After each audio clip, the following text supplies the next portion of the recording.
ഭൂട്ടാൻ വാഹനക്കടത്തിൽ നടൻ ദുൽഖർ സൽമാനെതിരെ കസ്റ്റംസ് കോടതിയിൽ. വാഹനം വിദേശത്തു നിന്നും കടത്തിയതാണെന്ന് കസ്റ്റംസ് ഹൈക്കോടതിയെ അറിയിച്ചു. ഇന്റലിജൻസ് റിപ്പോർട്ട് അനുസരിച്ചാണ് വാഹനം പിടിച്ചെടുത്തത്. ദുൽഖറിന്റെ മറ്റ് 2 വാഹനങ്ങൾ കൂടി പിടിച്ചെടുത്തിട്ടുണ്ട്. ആ നടപടി ദുൽഖർ ചോദ്യം ചെയ്തിട്ടില്ലെന്നും കസ്റ്റംസ് വ്യക്തമാക്കി. ദുൽഖറിന്റെ Defender, Land Cruiser, Nissan Patrol എന്നീ വാഹനങ്ങളായിരുന്നു കസ്റ്റംസ് പിടിച്ചെടുത്തത്. ഇതിൽ ഡിഫൻഡർ തിരികെ ആവശ്യപ്പെട്ടാണ് ദുൽഖർ ഹൈക്കോടതിയെ സമീപിച്ചത്.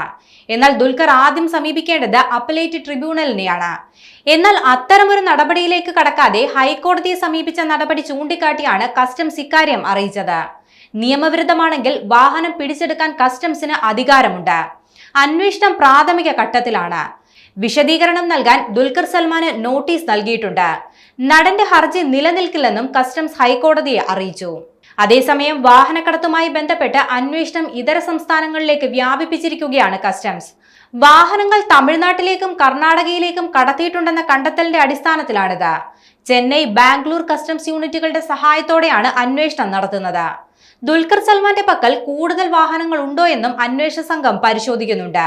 ഭൂട്ടാനിൽ നിന്നും നികുതി വെട്ടിച്ച് 200ഓളം വാഹനങ്ങൾ കേരളത്തിൽ എത്തിച്ചിട്ടുണ്ടെന്നാണ് കസ്റ്റംസിന്റെ കണ്ടെത്തൽ. ഇതിൽ 39 വാഹനങ്ങൾ മാത്രമാണ് ഇതുവരെ പിടിച്ചെടുക്കാനായത്.